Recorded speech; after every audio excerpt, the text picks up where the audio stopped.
Bradesco. Entre nós, você vem primeiro. Boa noite. Boa noite. Um levantamento exclusivo do Jornal da Record mostra onde se concentram os roubos e furtos de celulares na maior cidade do país. Outro dado preocupante que você vai conhecer agora é o que mostra que 1 em cada 3 pessoas já não sai de casa com o celular, com medo de assalto. Usar o celular nas ruas das grandes cidades do Brasil requer cuidados. Tem que estar atento, se não estiver atento, com certeza vai ser roubado. Uma pesquisa realizada em todo o país mostra que 60% das pessoas evitam usar o celular nas ruas. 30% dos entrevistados nem sai de casa com o aparelho por medo de assalto. E 30% dos entrevistados disseram ocultar ou desinstalar aplicativos de bancos para ter mais segurança. Tem que estar sempre observando as pessoas, observando quem está ao seu redor, porque se passar alguém correndo, vai levar o celular. Um levantamento feito pelo Jornal da Record mostra que apenas na capital paulista, mais de 124 mil celulares foram furtados ou roubados nos 8 primeiros meses do ano. Segundo a análise, Pinheiros, com 4.072 casos, lidera o número de registros, seguido de Bela Vista, Vila Mariana, Bom Retiro e República. Em apenas uma rua de Pinheiros, houve ao menos 5 casos. Em 2, os criminosos foram violentos e balearam as vítimas. Uma delas morreu. Era um turista mineiro que tinha acabado de chegar à cidade. Em 2023, o cenário era diferente. 2 bairros tiveram redução de casos e deixaram de aparecer entre os 5 mais visados pelos criminosos. As notícias falando que uma determinada região está tendo muito problema, naturalmente a segurança pública atua preventivamente, o ladrão vai procurar outros locais e aí existe essa migração. O celular deixou de ser um aparelho utilizado apenas para se comunicar. Isso porque, além das ligações e mensagens, ele também permite acessar contas bancárias, fazer compras em aplicativos ou pela internet e ainda armazenar dados pessoais e de toda a família. Informações valiosas que despertam o interesse dos criminosos. Larissa estava a caminho de casa e nem percebeu que tinha sido furtada. Fui perceber a hora que eu cheguei no metrô para avisar o marido que estava indo e não tinha mais o celular na bolsa. A polícia prende o dono da casa onde os suspeitos planejaram a morte do ex-delegado-geral de São Paulo. Ao menos 3 casos de intoxicação por metanol estão ligados a uma fábrica familiar clandestina. 15 pessoas são presas em operação contra a extorsão de moradores e mototaxistas no Rio de Janeiro. Supremo começa a julgar a ação que discute desoneração da folha de pagamento para setores que mais empregam no país. Donald Trump encontra Volodymyr Zelensky na Casa Branca e diz que vai acabar com a guerra na Ucrânia. Depois de se envolver em escândalos, o irmão do rei Charles III renuncia aos títulos reais.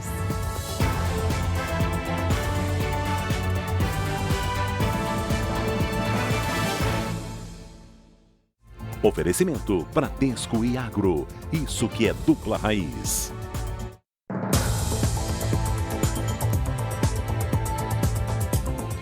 O 7º suspeito de participar da execução do ex-delegado-geral de São Paulo, Rui Ferraz Fontes, foi preso hoje na zona sul da capital paulista. Cristiano Alves da Silva, de 36 anos, é dono da casa que fica em Mongaguá, na Baixada Santista.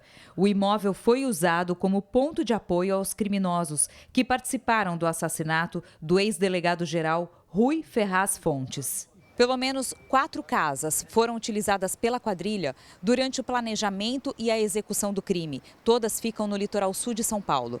Segundo a investigação, no imóvel de Cristiano foram encontradas impressões digitais de outro suspeito, morto em confronto com a polícia no fim de setembro. Humberto Alberto Gomes morreu no Paraná por resistir à prisão e entrar em confronto com os policiais.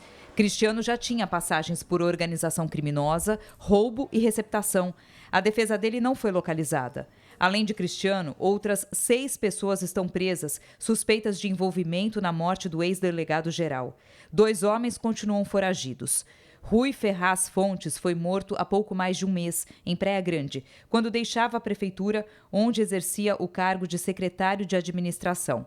A polícia não descarta que a morte dele tenha ligação com licitações municipais. No Rio de Janeiro, 15 pessoas foram presas numa operação simultânea em comunidades da capital e da Baixada Fluminense.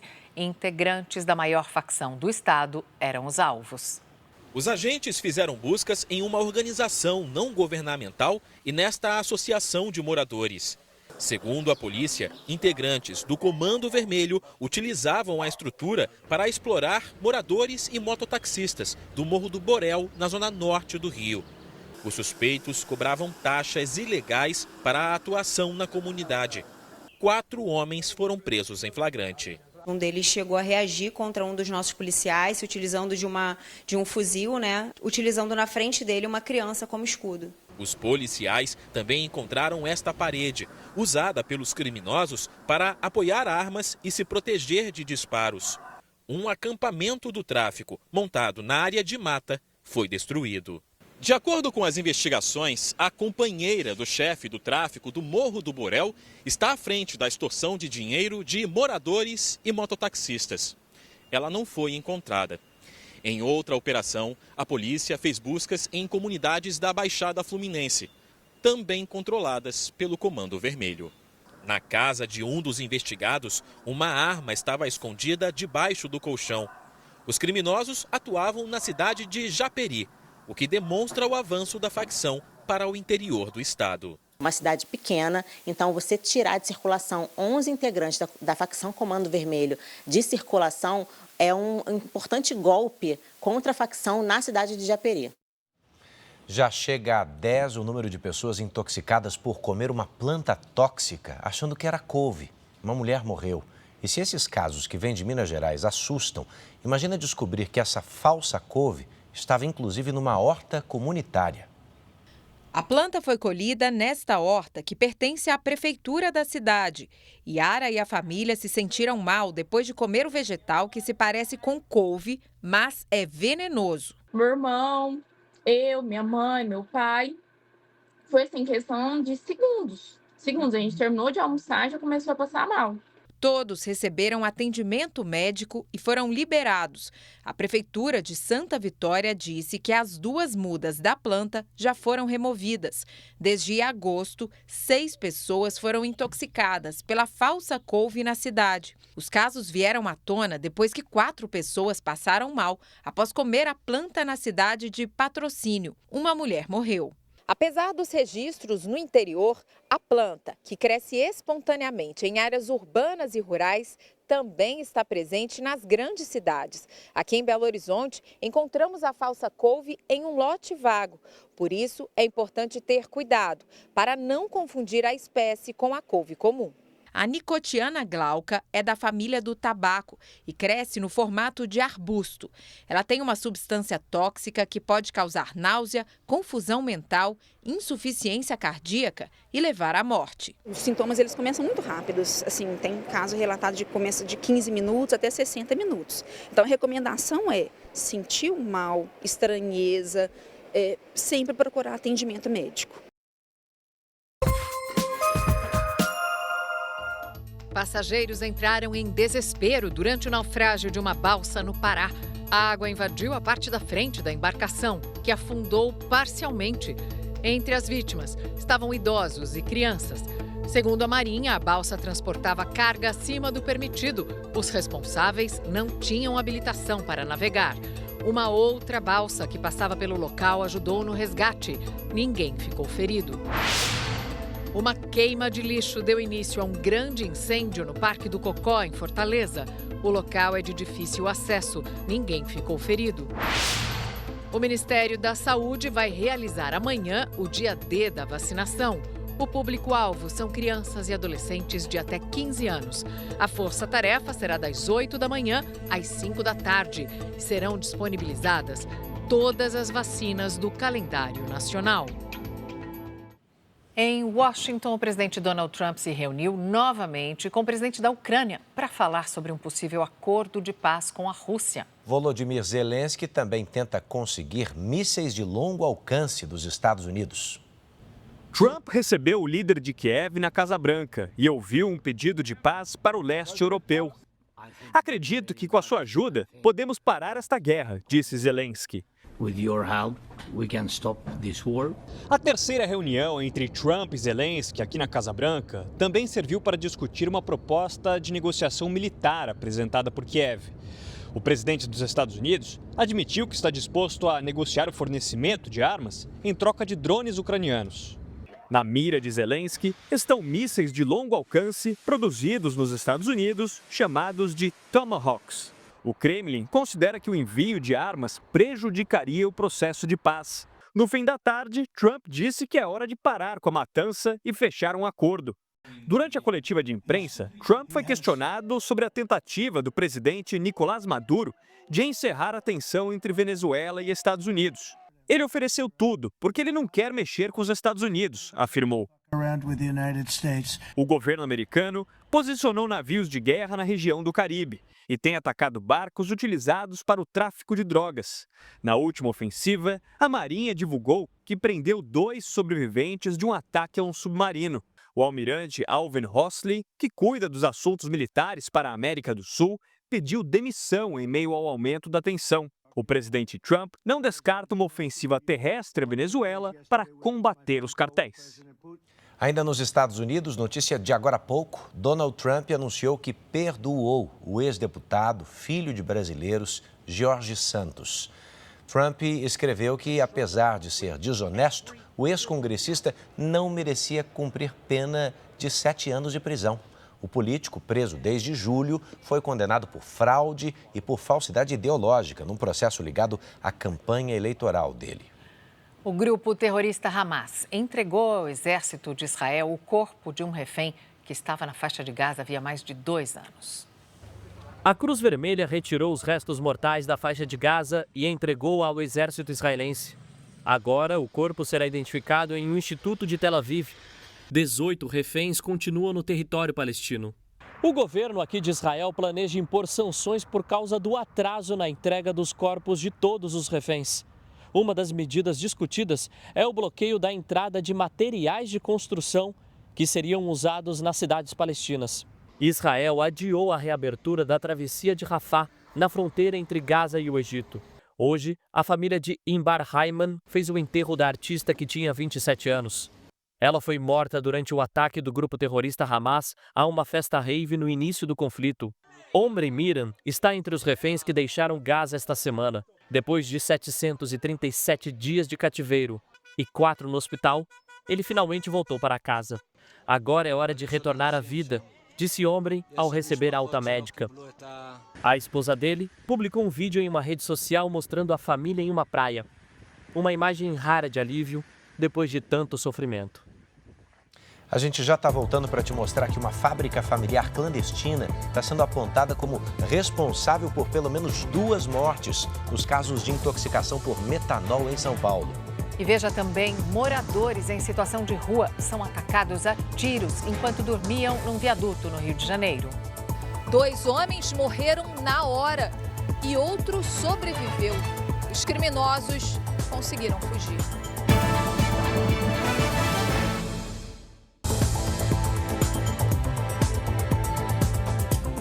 O clássico entre Bahia e Vitória terminou com cenas lamentáveis. A violência, mais uma vez, tomou conta das ruas de Salvador. Dezenas de pessoas ficaram feridas em brigas entre torcedores rivais. Correria, explosões e gente ferida. Esse foi o saldo provocado pela ação violenta de integrantes das torcidas organizadas de Bahia e Vitória na noite de quinta-feira. 22 torcedores do Vitória foram detidos. Eles prestaram depoimento, assinaram um termo circunstanciado e foram liberados. Em dias de clássico, a polícia monitora os grupos rivais a partir deste centro integrado de comunicação. Os encontros costumam acontecer nos mesmos pontos da cidade e terminam em cenas lamentáveis de violência. Câmeras com reconhecimento facial ajudam a identificar os agressores. A própria Lei Geral do Esporte, seu artigo 201, ele prevê com crime de reclusão de 1 a 2 anos e multa, também para quem participa de briga. Então, configura crime. Dentro do estádio, mais um episódio de violência. Torcedores do Vitória caíram da arquibancada durante uma confusão generalizada. pelo menos 15 pessoas precisaram de atendimento médico. O jogo de ontem aconteceu com torcida única, medida recomendada pelo Ministério Público desde 2017. Faz com que nós empreguemos um efetivo bem abaixo do que seria um Bavi com torcida mista e o número de ocorrências tem acontecido em número bem menor do que se fosse um jogo com torcida mista. O primeiro-ministro britânico Keir Starmer criticou a decisão da polícia de proibir a presença de torcedores israelenses numa partida de futebol da Liga Europa. Aston Villa e Maccabi Tel Aviv vão se enfrentar mês que vem em Birmingham, no Campeonato Europeu. Mas autoridades de segurança da cidade inglesa classificaram a partida como de alto risco por causa de possíveis protestos ao redor do estádio. Por isso, vão proibir a entrada de torcedores israelenses.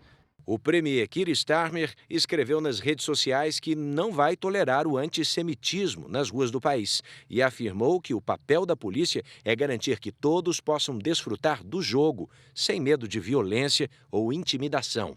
Até o momento, o clube israelense não se pronunciou. A equipe inglesa disse que vai seguir a decisão das autoridades locais.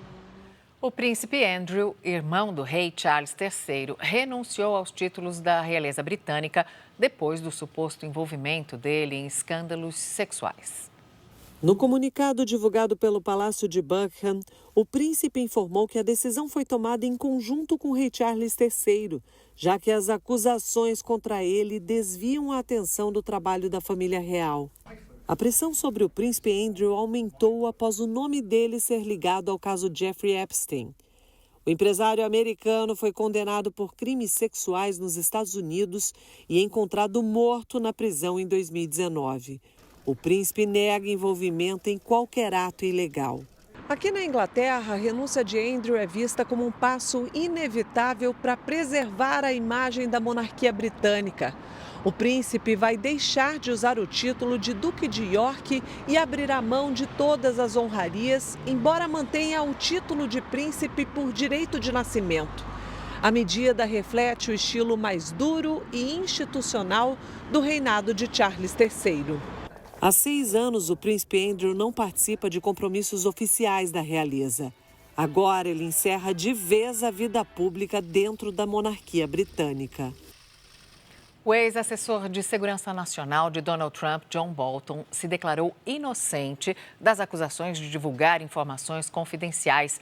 Bolton enfrenta 18 acusações. Segundo a promotoria, ele compartilhou mais de 1.000 páginas de documentos sigilosos usando e-mails pessoais. Bolton disse que é alvo de perseguição política pelo Departamento de Justiça. O Jornal da Record faz agora uma rápida pausa para o pronunciamento do ministro da Saúde, Alexandre Padilha. Nós voltamos em instantes.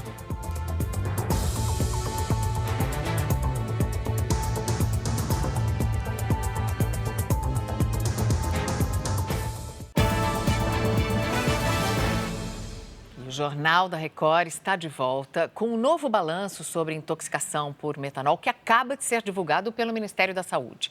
Subiu para 46 os casos confirmados no país. O número de mortes permanece em 8. Em São Paulo, estado com o maior número de casos, uma família do ABC Paulista é apontada pela polícia como responsável por adulterar bebidas alcoólicas que mataram pelo menos 2 pessoas. A polícia considera concluída a primeira fase da investigação. Os agentes descobriram toda a cadeia de contaminação. O etanol foi comprado em postos de combustíveis. O produto era levado para uma casa onde era feita a adulteração. Um homem comprava essas bebidas falsas e revendia para bares. Os tonéis encontrados na fábrica clandestina estavam cheios de etanol alterado com metanol.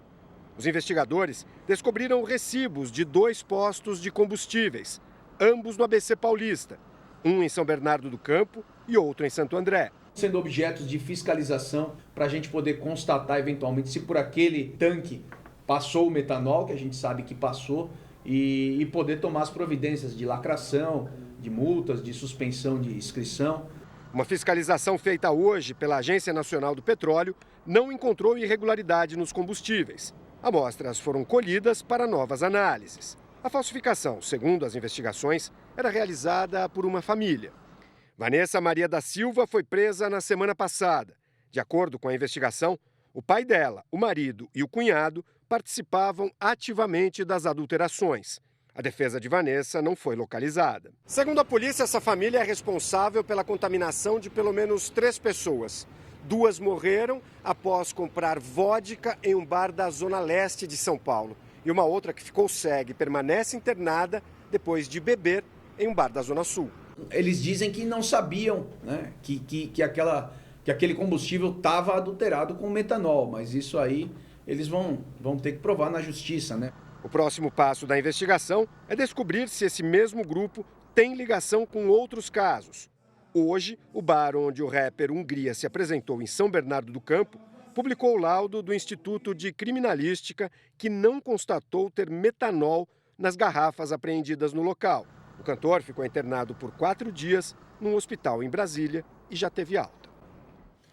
3 moradores de rua foram baleados de madrugada no Rio de Janeiro. 2 morreram. Um terceiro segue internado em estado grave. Os atiradores ainda não foram identificados. Cápsulas de fuzil foram recolhidas por peritos. O ataque aconteceu de madrugada, numa das vias mais movimentadas de Irajá, na Zona Norte, bem perto de uma estação do metrô. 3 homens em situação de rua foram baleados a queima-roupa debaixo do viaduto. Foi muito tiro aqui na pista. Eu moro aqui do outro lado, a gente ouve e parece que foi dentro de casa. De acordo com testemunhas, os criminosos estavam de carro. Quando chegaram perto das vítimas, desceram e fizeram os disparos. Os 3 homens dormiam na hora do ataque. Um deles, mesmo ferido, conseguiu correr e foi o único sobrevivente. Jailton Anselmo, de 37 anos, está internado em estado grave. Um dos moradores foi identificado apenas como Etevaldo. Natural da Bahia, ele não tinha documentos, mas foi reconhecido porque participava de uma oficina que atende pessoas em vulnerabilidade social na região.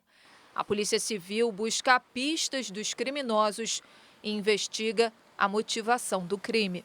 A gente não entende o sentido, né, que houve para essa brutalidade, para essa fatalidade no nosso território. A gente pede que as autoridades se envolvam na investigação para que a gente possa ter alguma resposta e para que atentados como esse não voltem a acontecer no nosso território. O Supremo Tribunal Federal começou a julgar hoje o questionamento à lei aprovada pelo Congresso que manteve a desoneração da folha de pagamento. Cristina Lemos está com a gente com o peso, a importância desse julgamento. Cris, boa noite. Impacto grande para o mercado de trabalho. Boa noite, Edu. Boa noite, Mariana. Principalmente porque, dependendo do resultado, isso pode aumentar os custos para quem mais emprega na economia, afetar justamente 17 setores potencialmente geradores de trabalho no país. São mais de 9 milhões de trabalhadores que dependem dessas empresas. O primeiro a votar foi o relator, ministro Cristiano Zanin.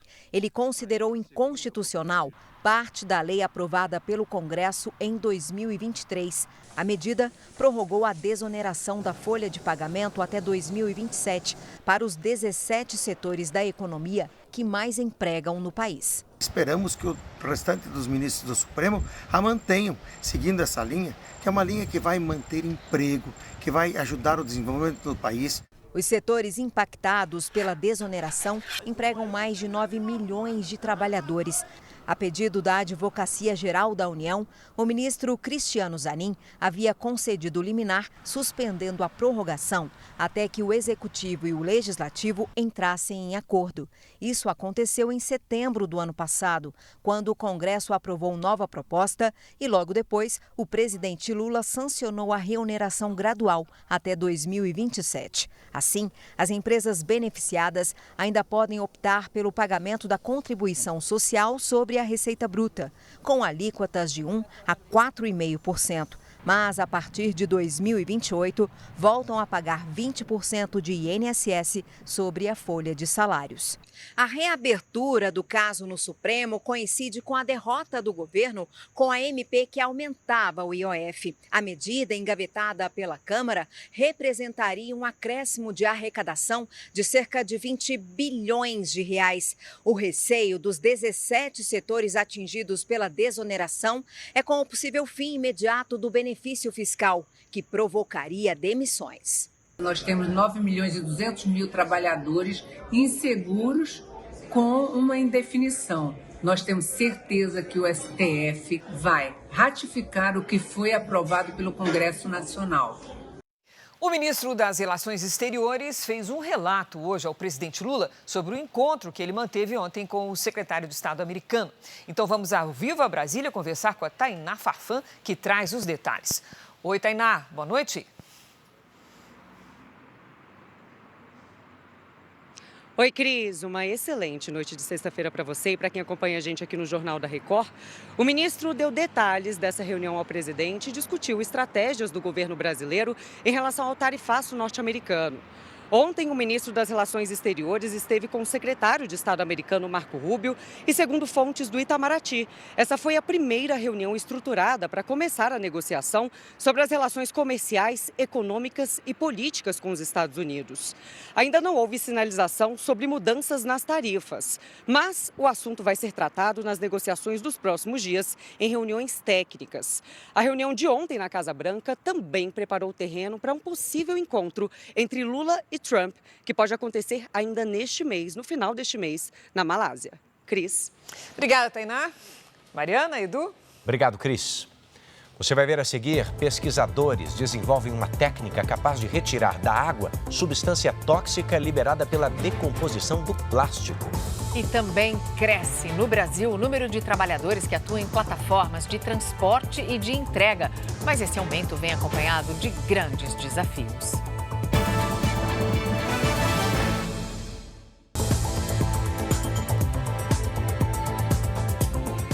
A Polícia Federal fez buscas hoje contra um grupo criminoso no Rio Grande do Sul, suspeito de invadir os sistemas do Conselho Nacional de Justiça.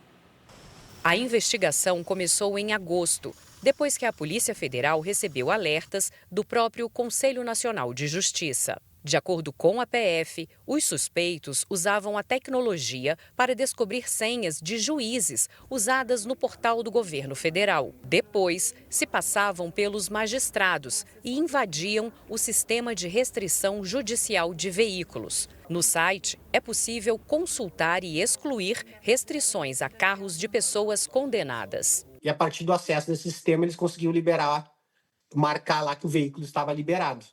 Assim como o juiz vai lá e dá a ordem para bloquear o veículo, eles entravam no sistema e davam a ordem, como se fosse o juiz, que o carro estava sendo liberado. 3 mandados de busca e apreensão foram cumpridos no Rio Grande do Sul. De acordo com a Polícia Federal, os hackers estavam associados a donos de lojas de automóveis. Uma vez que eles retiravam as restrições judiciais, os veículos podiam ser revendidos. Todas as pessoas envolvidas no esquema são investigadas. Existe ainda a suspeita de que o grupo atue em outros estados. A segurança cibernética ela tem que estar sempre evoluindo, né? Não significa que ela vai ser 100% segura, porque os criminosos também evoluem e estudam uma maneira de burlar aquela segurança. A estiagem no interior de São Paulo deixou uma lagoa praticamente seca. Toneladas de lixo vieram à tona e, com elas, uma ameaça silenciosa à nossa saúde e ao meio ambiente. Pesquisadores desenvolveram uma técnica para retirar da água a substância tóxica que é liberada pela decomposição dos plásticos. A lagoa praticamente seca em período de estiagem revela o que fica escondido em tempo de cheia. Amparo recolhe parte da sujeira.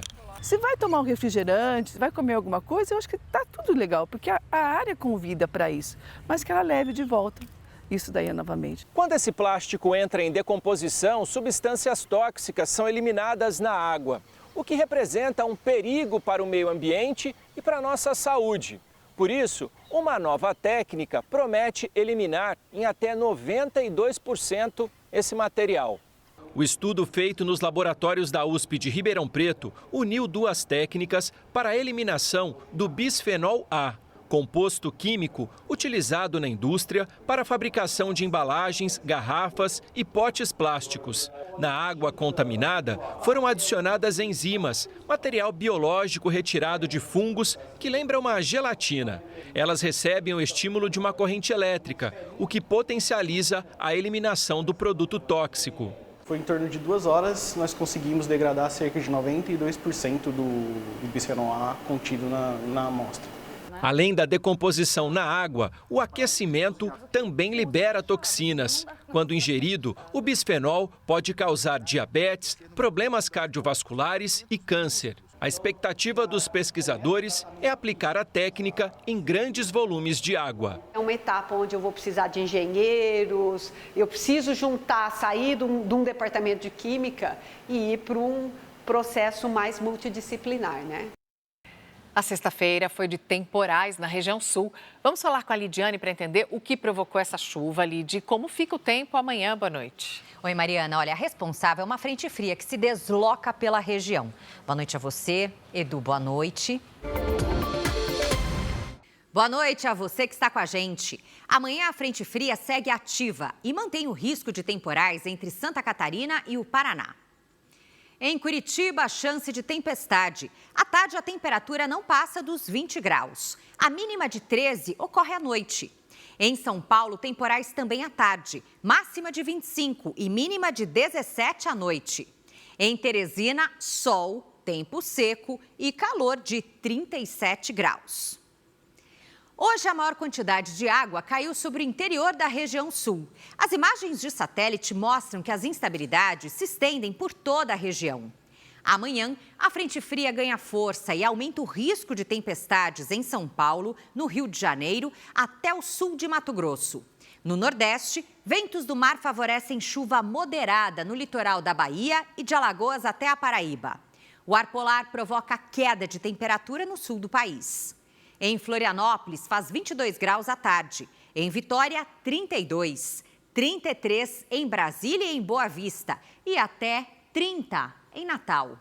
Hora do Tempo Delivery. O Fernando é da cidade de Caçu, Goiás. Boa noite, Fernando. Sábado quente com até 34 graus. Entre a tarde e a noite chove forte com raios e ventania.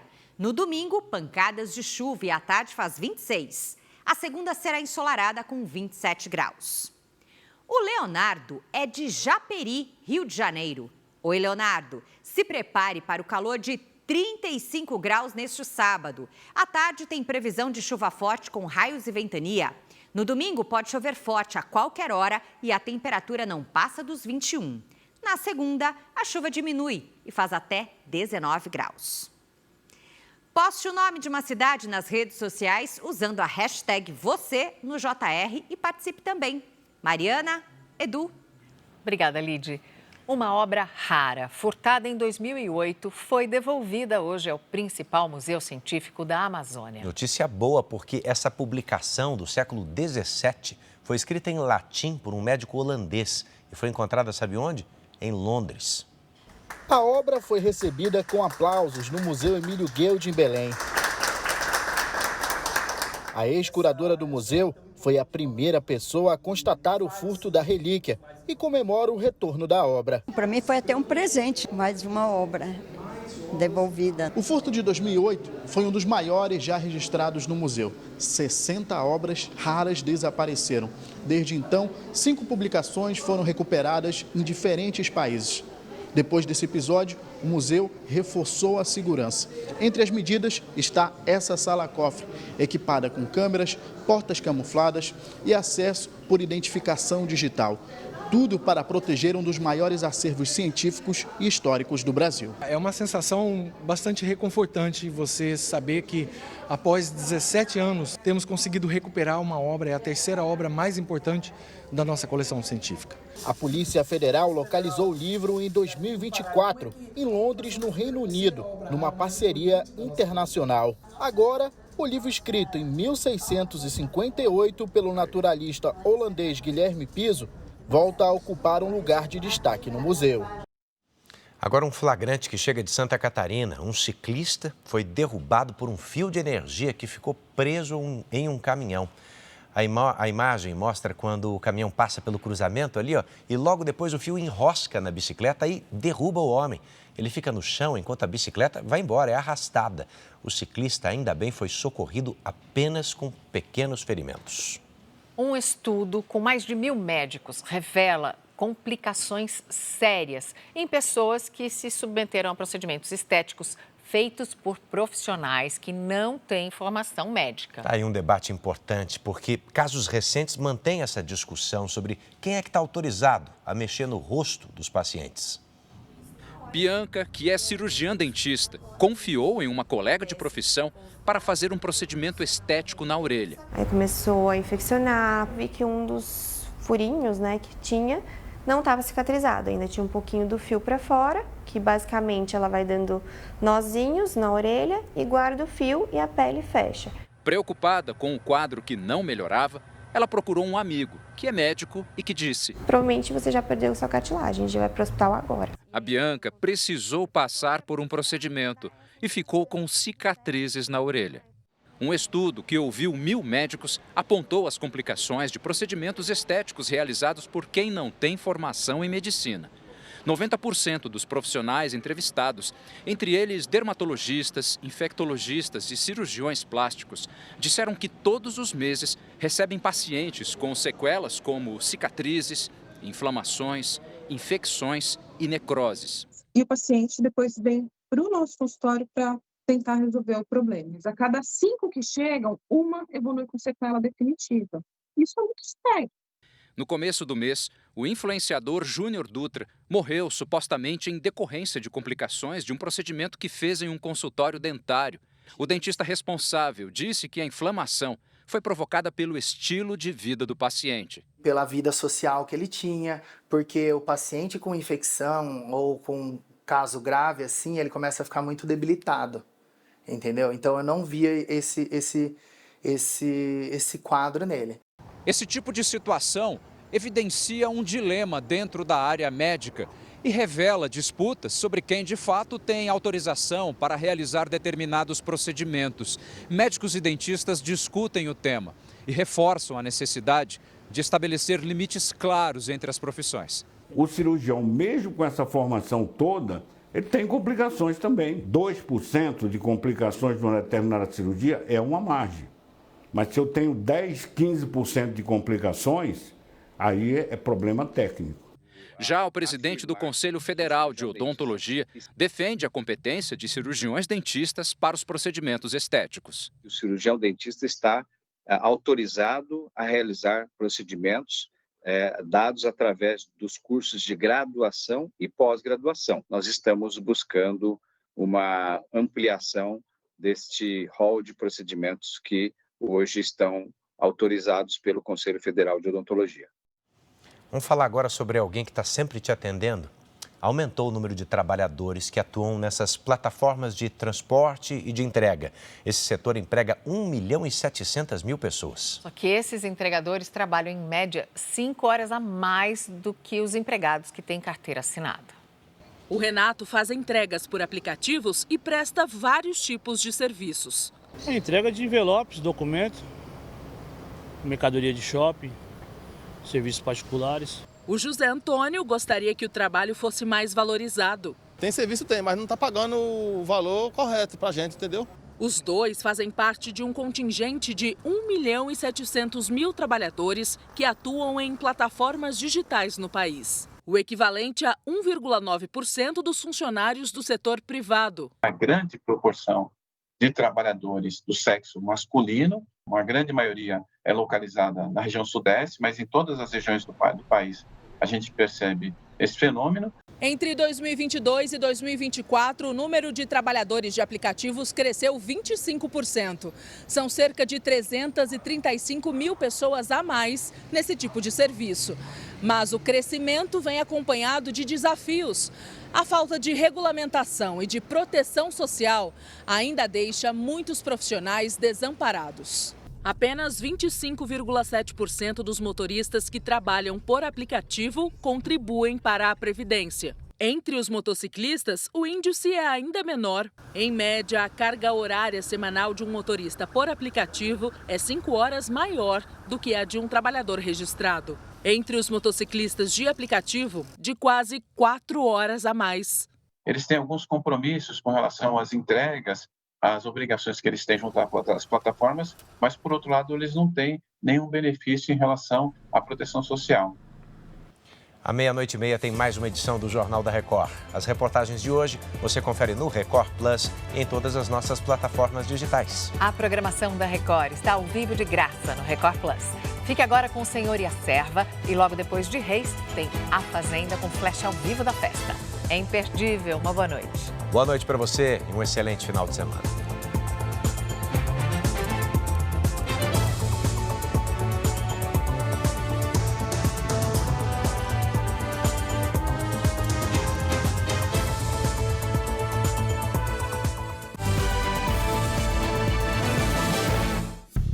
Bradesco, entre nós, você vem primeiro.